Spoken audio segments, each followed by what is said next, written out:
This morning I was down at the contaminated soil landfill in Shawnigan Lake. The Safe Shawnigan Water Community Action Group were there with Sonia Furstenau, who was also joined by Green Party MLA Andrew Weaver, NDP MLA Bill Routley and MP Alistair McGregor, and they were all voicing their opinions and their opposition to this landfill facility and its location.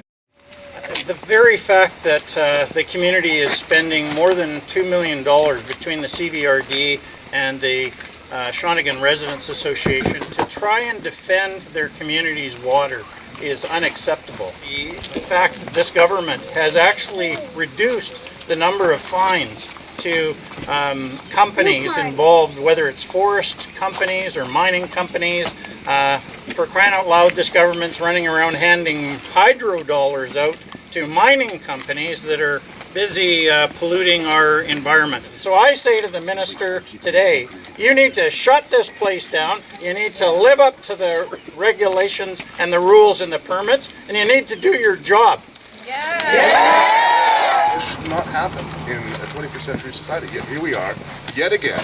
I don't know how many times Bill and I have stood here and said similar things for the last 2 years with Doug and Alistair since he's elected.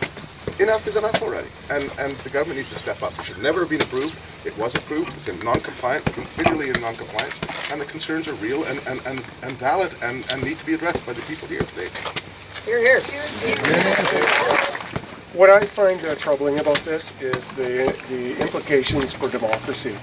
That this government has forgotten who they should be working for, and you can clearly see that their donations, their purpose for being is not to serve the public interest. They have forgotten about the people of BC, and they have clearly chosen sides. The people here, you can point to this and say that this is an isolated example, but what makes it common is the affront to democracy. Yep. That we are people who care about the world we live in, and we expect the government in a democratic, and in our democracy, to stand up for us. What I'd like to say is that, first of all, I'm amazed every time at the resilience and the unity and the strength that shines from this community. I think Shawnigan, time and time again, comes out to do the right thing.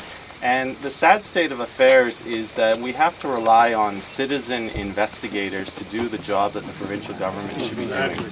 But that being said, I was happy to introduce a bill in the House of Commons that would add Shawnigan Lake to the list of protected waters under the Navigation Protection Act.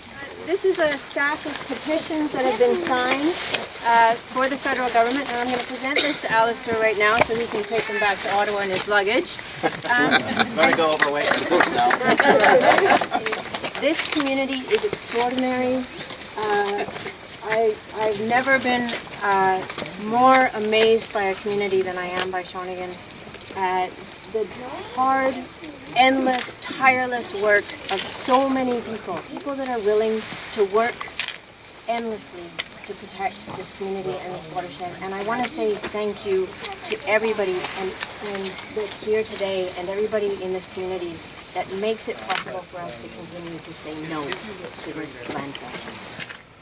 The other thing that the community are worried about, and aside from the fact that this facility could contaminate their drinking water, they're also worried about the safety of the workers on the site and whether this company is actually adhering to the conditions of their permit.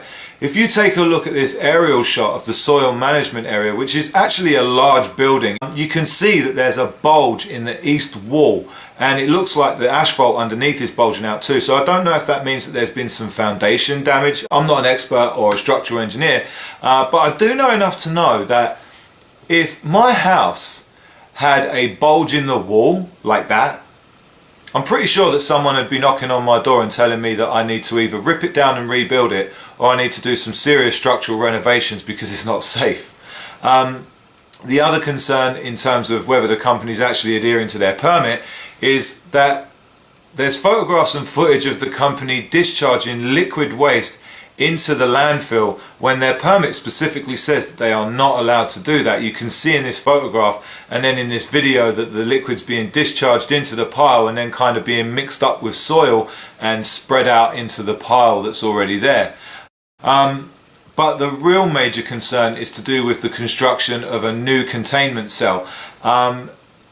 there have been residents up there almost on a daily basis monitoring this site because they feel like they're the ones that have to monitor what's going on and make sure that these guys are doing their jobs properly, because they don't feel like the regulatory authorities are doing that for them. And based on what they've documented and what they've seen, they believe that this containment cell isn't being constructed to the specifications that the company promised that it would be. And on top of that, the company are already dumping directly into that containment cell before it's even completed. So the landfill cell isn't finished and they're already putting contaminated soil into it. I don't know what you guys make of that. The community are definitely concerned about it, and I've got to say I am too. Let's hope that when they go to their appeal court hearing in August that the judges rule in their favour. That's all I've got for you guys today. I love you all, and you'll see me again soon.